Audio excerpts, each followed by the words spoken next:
Fala, galera, tudo bem com vocês? Professor Digão aqui para mais uma aula de redação. O prof, espero que vocês estejam bem, né, que estejam aí tentando levar da melhor maneira possível, né, e intensificando aí um pouquinho os estudos agora, né, quando vai chegando essas provas, PAS, vestibular e tudo mais, certo? E aí, nessa perspectiva de lembrando os gêneros que a gente já aprendeu durante o ano, né, para ficar tudo bem claro na cabeça de vocês aí agora nesse final, é, então o prof vai lembrar mais um com vocês, que é a carta aberta. Galera, esse gênero, ele tem caído na UEM, né, algumas vezes, ele cai no PAS 3 e no vestibular, tá? Mas a gente já aprende desde antes, vocês do primeiro e do segundo ano já fazem, né? Porque muitos de vocês fazem o vestibular como treineiro, pode cair, certo? Então a gente já vai aprendendo desde já, para quando chegar lá na frente, o gênero já está bem claro na cabeça de vocês, certo? Galera, é, a carta aberta, a única diferença dela para as outras é que ela é publicada. E aí, para você deixar claro que aquilo é uma carta aberta, vem um título após a data, né, após o cabeçalho, você coloca um título lá, carta aberta a, e coloca o destinatário. O restante é uma carta como qualquer outra, certo? E aí, ela tem algumas funções, né? Por quê? Como ela é publicada, ela vai atingir as pessoas de algum modo, certo? Quando você publica alguma coisa, é porque você quer que as pessoas leiam, é porque você quer seguidores, é porque você quer que as pessoas fiquem sabendo qual é a sua opinião, ou o que você tem para falar sobre aquilo, dependendo do comando, né? Cada comando vai pedir para você fazer uma coisa em relação ao tema, certo? Então, você tem um motivo para publicar, beleza? Você quer que as pessoas sigam aquilo que você pensa, tudo bem?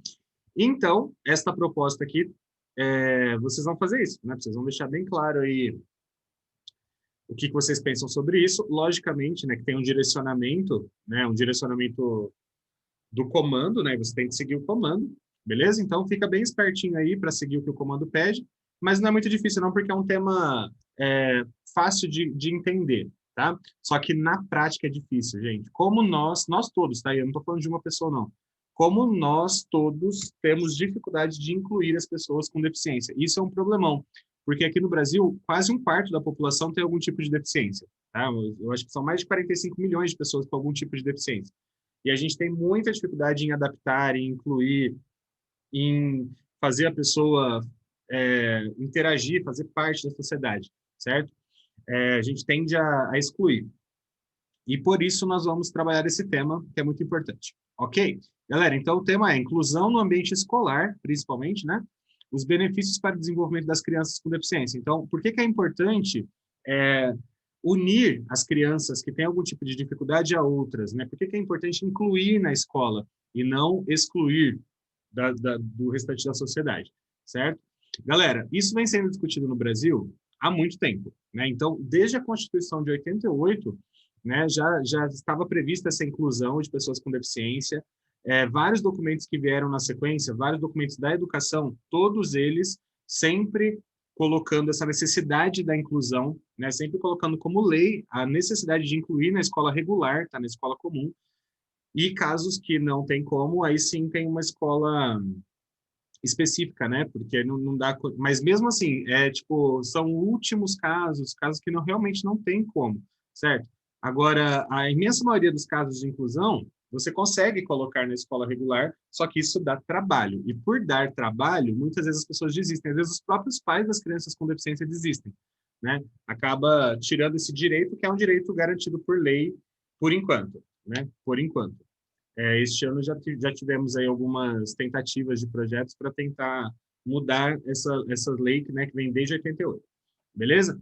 Galera, vamos ver o tema, então. Olha lá. De acordo com o último censo, né, do IBGE, um quarto da população brasileira possui algum tipo de deficiência. Tá? Então, esse número representa cerca de 45 milhões de pessoas que, assim como as demais, né, precisam ser incluídas no ambiente social. Elas precisam estudar, elas precisam trabalhar, elas precisam ter vida, né? Não é igual lá na Grécia Antiga, lá, Esparta, que tacava as pessoas do penhasco quando tinha alguma dificuldade, né? Quando eram cegas ou quando eram surdas, porque não servia para guerra, né? Então acabava descartando, ia dar trabalho. Hoje em dia você não faz isso, né? A gente não está na Grécia Antiga, a gente inclui as pessoas, né? Te dá oportunidades iguais para as pessoas, né? E ainda mais, gente, com 45 milhões, não é uma coisa assim, tem um aqui ou outro lá, né? Temos muitas pessoas com deficiência, elas precisam ser incluídas, certo? Galera, em sala de aula isso não é diferente, né? Existe uma lei federal que prevê a inclusão e o tratamento da pessoa com deficiência com igualdade, sendo o dever do Estado, da família, da comunidade escolar e da sociedade assegurar a educação de qualidade à pessoa com deficiência, colocando a salvo de toda forma de violência, negligência e discriminação. Então, a gente tem, né, como lei federal, por enquanto, essa necessidade de incluir a pessoa com deficiência. Beleza? A educação, ela constitui um direito da pessoa com deficiência, assegurado por meio de um sistema educacional inclusivo em todos os níveis de aprendizado ao longo de toda a vida, de forma a alcançar o máximo, né, o desenvolvimento possível de seus talentos e habilidades físicas, sensoriais, intelectuais, sociais, segundo suas características, interesses e necessidades de aprendizagem. A inclusão no ambiente escolar ainda é um desafio, né, para muitas entidades, já que envolve desde questões estruturais até mesmo a formação profissional da equipe. Então, por que é difícil? Porque você precisa de profissionais treinados para trabalhar com pessoas com deficiência. Você precisa de estrutura, muitas vezes, dentro da escola, certo? Profissionais extras, né, para cuidar dessas crianças. Então, não é fácil incluir, realmente. Uma escola que pratica a inclusão não só está cumprindo a lei, mas também mostrando, né, que se preocupa com a formação de seus alunos, dando a eles a oportunidade de conscientização sobre o respeito às diferenças, né? Então, é bom tanto para a pessoa que está sendo incluída, ela está se sentindo parte da sociedade, quanto para as outras pessoas aprenderem a lidar com o diferente, porque são 45 milhões de pessoas no Brasil, né? Os outros 3 quartos que não têm nenhum tipo de deficiência física ou mental, eles precisam, né, saber lidar com isso, porque é bastante gente. Beleza. Galera, e aí chegamos então às características que vocês vão usar de fato na carta, né? Por quê? Logo a gente vai chegar lá na proposta, mas é o seguinte, vocês vão escrever uma carta para pessoas que têm na família, né, crianças com algum tipo de deficiência, e você vai falar para essas pessoas, né, quais são os benefícios de elas serem incluídas nas escolas regulares, de elas fazerem parte da sociedade de modo geral, e não excluídas, certo? E aí você vai ter de apontar quais são essas vantagens para as crianças, não só para as com deficiência, mas também as outras, certo? Que não têm nenhum tipo de deficiência, mas que também participam desse processo de inclusão, né? As vantagens são para ambas. E aí a gente vai ver quais são essas vantagens aí. Olha lá. O que as crianças ganham, né, com a inclusão? Acima de tudo, o maior ganho que uma criança com deficiência tem ao poder ingressar no ensino regular é a interação com os demais alunos, né? Então, com certeza, interagir com os outros, né, não se sentir excluído. Ela amplia suas referências, ganha uma nova versão de mundo, né? Ela consegue interagir com diversas pessoas, passa a conhecer novas realidades, porque se ela ficar presa em casa ali ou só dentro de uma escola que tem pessoas como ela não vai descobrir, né, possibilidades, ela não vai desenvolver habilidades que talvez ela desenvolveria vendo outras realidades, vivendo em outras realidades, convivendo com outras pessoas, certo? O convívio com pessoas com pensamentos diferentes, limitações e referências, né, é fundamental na formação de qualquer cidadão, né, e não é diferente com crianças com deficiência. Sentir-se integrado e parte de uma comunidade, com certeza, muda a visão de mundo quando há inclusão, certo? A criança, gente, com deficiência, ela tende a ter mais dificuldade de aprender as coisas. Então, se você se priva essa criança de ter possibilidades, ela só vai aprender aquilo que você ensinar, né? E se você não tiver paciência, se a escola que vai receber essa criança não tem paciência, né? Você acaba limitando muito as possibilidades dessa criança. Ela já vai ter uma vida difícil por ter deficiência. Se você limitar as possibilidades, né, não deixando que ela interaja com a sociedade, aí vai ficar mais complicado ainda. Ela vai faltar independência, ela vai ser sempre dependente de alguém, ela não vai ter oportunidades que talvez ela teria se ela interagisse mais, ela não vai desenvolver habilidades que talvez ela desenvolveria, né? Então, a gente precisa pensar nisso, né? Nessa inclusão de verdade. Quando contam, né, com atividades e ferramentas desenvolvidas na linguagem das crianças, o processo de aprendizagem é mais efetivo. A tecnologia, com aplicações desenvolvidas especialmente para esse tipo de situação, é uma grande aliada, né? E não são somente as crianças com deficiência que ganham com a inclusão, tá, gente? Então, aqui uma outra vantagem, né, para a criança com deficiência, né, a vantagem dela estar incluída neste mundo é que ela vai também melhorar a questão linguística, né? O processo de aprendizagem é mais efetivo quando ela ouve mais pessoas falando, quando ela vê mais pessoas falando, ela acaba desenvolvendo melhor, né? Essa questão linguística também. E, né, a tecnologia sempre vem aliada para ajudar não só a criança que está sendo incluída, mas para ajudar quem está tentando incluir também, né? Se a gente pensar assim, por exemplo, uma escola, ela tem lá uma criança que tem uma deficiência auditiva, mas aí ela tem um aplicativo, né? Ela tem lá um método tecnológico que transforma a voz da professora em libras para essa criança que tem dificuldade. Meu, isso é uma mão na roda, e tipo, uma mão na roda para ajudar. Ela vai interagir com as pessoas, ela vai ver que ela faz parte da sociedade, ela vai ver que criaram uma tecnologia para que ela seja incluída, para que ela faça parte daquilo, e ela vai aprender, certo? Então, a tecnologia ela vem muito para ajudar não só a criança, mas também para ajudar a incluir a criança, para facilitar essa inclusão, certo? Então, tem muita coisa aí sendo desenvolvida que ajuda bastante. Tá? E as outras crianças? E as crianças ali que convivem com essas aí que têm algum tipo de dificuldade, o que será que elas ganham, né? Olha lá, os demais estudantes, está aqui embaixo, tá? Os demais estudantes, eles também irão levar para a vida lições fundamentais, né? Aprendidas no convívio com os colegas. Tolerância, respeito, empatia, solidariedade são algumas das características que irão aparecer diariamente. Então, a gente às vezes não preza muito isso. O nosso colégio preza, né? O CCIM ele é um colégio que quer que vocês sejam uma família, né? A gente quer cuidar um dos outros, a gente quer que todo mundo cresça junto, todo mundo aprenda junto, não só para passar no vestibular, que é o foco, logicamente, né? Vocês têm aulas para isso, vocês aprendem as coisas para passarem nos vestibulares, mas a gente quer que todo mundo aprenda a conviver, né? Conviver com as diferenças, a conviver com a sociedade, né? Isso é importante, para você não sair, né, sem nenhum tipo de aprendizado para a vida também. Então, colégios que prezam por isso, né, e incluem as pessoas com algum tipo de dificuldade, não, tipo, não sai simplesmente tirando essas pessoas do caminho, né, tentam dar uma chance para essas pessoas que têm dificuldade de aprendizagem, que têm alguma deficiência, né, isso ajuda os outros que não têm nenhuma deficiência a serem mais tolerantes, aprender a respeitar, né, aprender a se colocar no lugar do outro, aprender a ser mais solidário, né, tipo, ajudar essas pessoas. E essas são características que você precisa ter para sua vida. Isso vai ser bom no seu trabalho. Se você for uma pessoa tolerante, respeitosa, que tem empatia, que se coloca no lugar do outro, que é solidária, esse tipo de pessoa se dá muito bem no mundo, se dá muito bem no trabalho, se dá muito bem nas relações pessoais, né? Então, são características que você aprende se você conviver com alguém que tem alguma dificuldade, né? Talvez por você não ter nenhuma dificuldade, você fica um pouco receoso, assim, um pouco com medo. Mas quando você aprende, né, como é gratificante quando você aprende alguma coisa nova, e esse tipo de coisa é super importante da gente aprender, certo? Beleza. Galera, as formas de comunicação também tendem a se expandir, né? Já que os colegas começam a identificar melhores meios de interagir com os colegas deficientes. Você se torna uma pessoa mais comunicativa, porque você tende a achar um jeito de interagir com essa pessoa que tem dificuldade, né?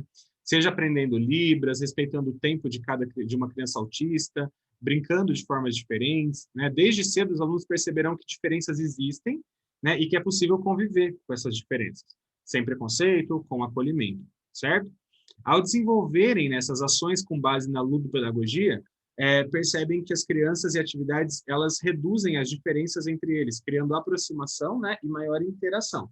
Então, quando você brinca, né, ele fala com base, ao desenvolverem ações com base na ludopedagogia. Então, é importante que essa criança seja incluída desde pequena, né? Não pode esperar crescer para querer incluir. Ela tem que ser inclusa desde pequena, porque aí ela vai pela brincadeira, né, pelo movimento da ludopedagogia, brincando, conversando, eles vão aprendendo a interagir, vão aprendendo a lidar com a situação, e essa inclusão ela vai ser feita de modo efetivo, né?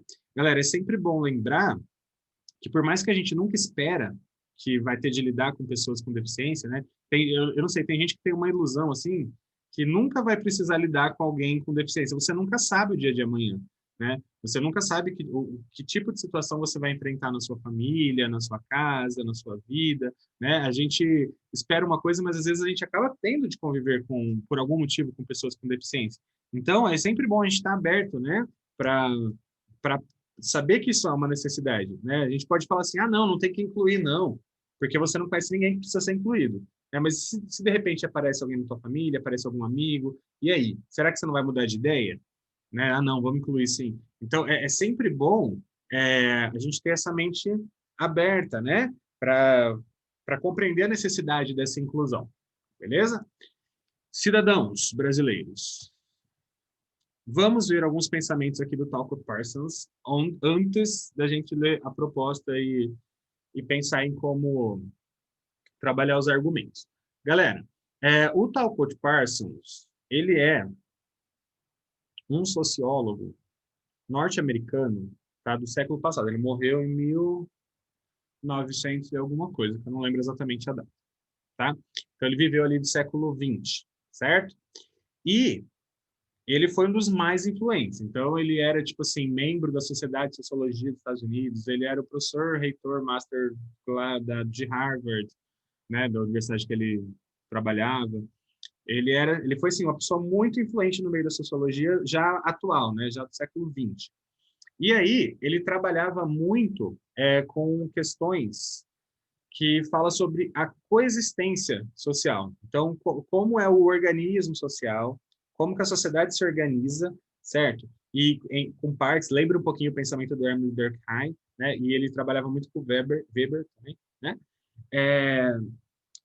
E aí ele fala bastante sobre essa questão de como a sociedade precisa trabalhar junta, né, para crescer, né? Como cada parcela da sociedade é importante para que todos se desenvolvam, certo? Ele trabalhou muito essa questão da coesão social, certo? E aí ele trouxe alguns pensamentos.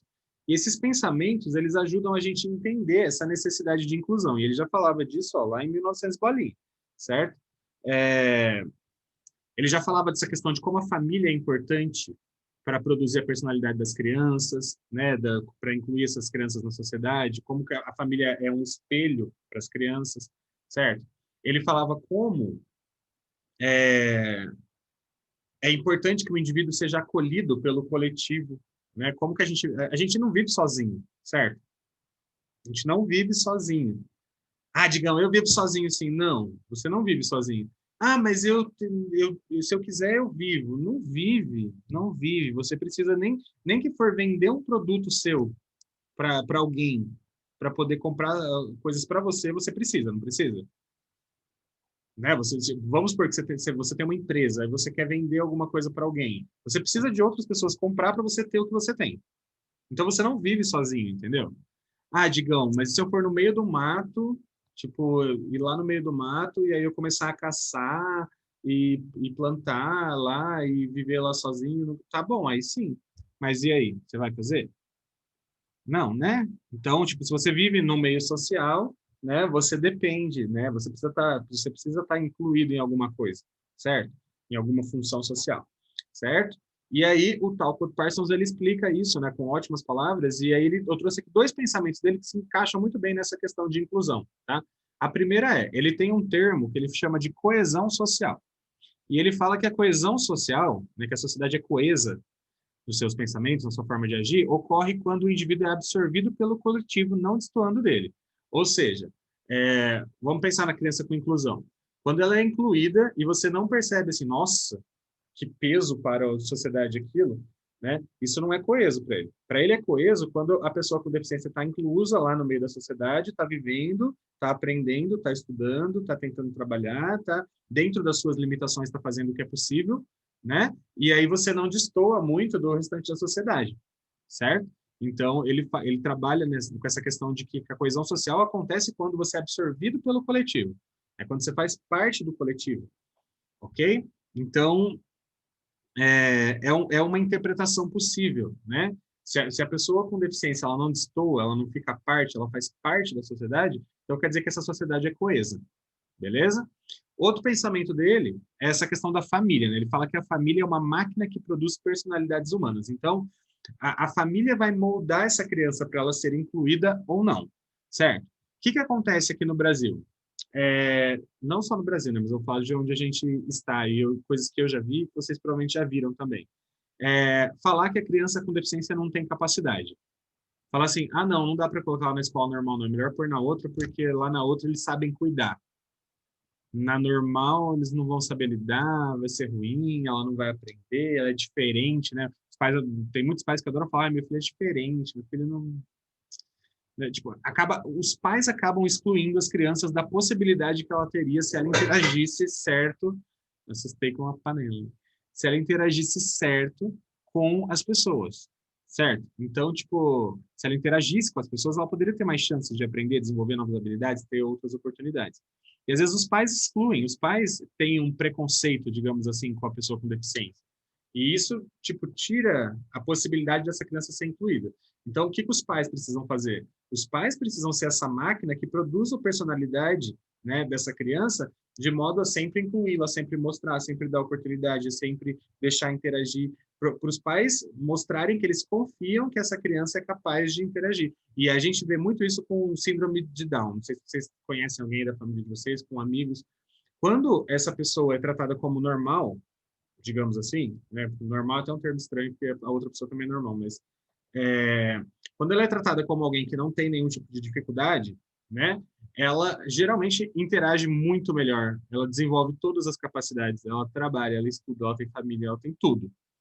Quando se trata uma pessoa com síndrome de Down, como se ela fosse alguém a não interagir na sociedade, né? Quando os pais têm vergonha, ou quando os pais têm medo, ou quando os pais excluem, falam para ela que ela não pode fazer as coisas, geralmente essa pessoa tende a ter muito mais dificuldades, a desenvolver até outras deficiências, outras dificuldades, né, mentais e tal, e não interagir bem na sociedade. Então, tem muito a ver isso que ele fala, né, de que a família que molda a personalidade da criança, né? Então, as oportunidades que a família dá para essa criança vai fazer ela ser melhor incluída ou não na sociedade, certo?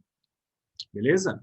E aí chegamos à proposta, né? Por que que eu falei isso no Talk with Parsons? Porque essa proposta vai ser justamente para você falar com os pais de crianças que têm deficiência, para que eles dê oportunidades para que essas crianças sejam de fato incluídas na sociedade, né? Para que eles não excluam essas crianças, né? Para que eles não façam como se fazia lá na Esparta, né? Na Grécia, tipo, joga fora, ou esconde, ou prende, ou mata, né? A pessoa com deficiência, e sim que ele dê oportunidade para que essa criança se desenvolva, né? Que ele lute para que ela estude numa escola regular, né? Que ele lute pelos direitos dela para que ela seja de fato incluída na sociedade, certo? Então, olha lá.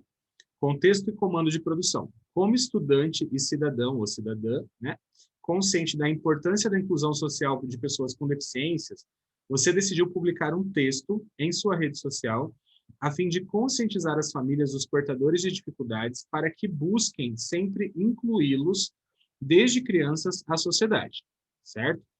Redija, portanto, entre 15 e 22 linhas, uma carta aberta destinada às famílias de portadores de deficiências, com o intuito de conscientizá-las sobre os benefícios trazidos pela inclusão social desde crianças nas escolas regulares, além da importância que os familiares têm nesse processo de inclusão social. Assine sua carta como cidadão ou cidadã. Então, o que que você vai escrever nesta carta? Você vai falar, né, com as famílias, com os familiares de pessoas que têm deficiências. Então, você vai colocar lá local e data. Depois, você vai colocar carta aberta aos familiares ou às famílias de portadores de deficiência, certo? E aí você vai colocar lá, prezados cidadãos ou prezados familiares, enfim. E vai conversar com essas pessoas, né, falando por que você está escrevendo essa carta. Então, você vai falar, olha, eu sou um estudante, cidadão consciente da necessidade, da importância da inclusão social de pessoas com deficiência na sociedade. Então, eu escrevo esta carta para conscientizá-los, né, a fim de que vocês busquem sempre essa inclusão e nunca a exclusão dessas crianças, principalmente, certo? E aí você vai falar o que você o que você quer com essa carta. Você vai tentar conscientizar, né? Então, é muito importante que vocês tenham consciência de que as escolas regulares precisam se adequar para atender os seus filhos, seus irmãos, seus primos, as pessoas que têm a deficiência desde criança, e explicar por que é importante a interação, o que ele vai melhorar, como que ele vai se desenvolver, que tipo de oportunidade ele vai ter, tem de explicar, detalhar por que isso é importante, falar que é importante também para as outras crianças, né, que não têm deficiência, mas que elas vão aprender a interagir. Isso vai ser bom para a sociedade, não só para a criança, certo? Que vai ser uma sociedade mais tolerante, que saiba ser mais empática e solidária, lidar com todo tipo de gente, certo? E aí, você vai falar também para eles que eles têm uma importância fundamental, né? Então, em algum momento você vai colocar, além disso, caros familiares, vocês têm uma importância muito grande nesse processo de inclusão, já que as suas atitudes vão refletir na forma como essas crianças se veem, como elas se enxergam na sociedade. Então, se você der liberdade para que elas, de fato, interajam com a sociedade, elas vão crescer vendo essas possibilidades na vida. Caso vocês as excluam, elas vão ter mais dificuldades, podem desenvolver outros problemas, incluindo psicológicos e tal, né? Então, você vai ter de mostrar a importância que os familiares têm nessa inclusão, certo? Além de falar por que é importante que eles vão para a escola regular, né, que eles interagem com a sociedade, ok? Falando dos benefícios. E aí, você vai assinar sua carta, né? Faltou um carta, ele assine sua carta apenas como cidadão ou cidadã. Coloca lá atenciosamente cidadão ou atenciosamente cidadã. Beleza? Bom, gente, acho que vocês entenderam aí a proposta, né? Espero que todos façam, mandem quando quiserem, beleza? E qualquer dúvida, só chamar, ok? Lá no WhatsApp que a gente conversa. Ok, beleza? Então é isso aí, gente. Um abraço para vocês, até a próxima aula. Tchau, tchau.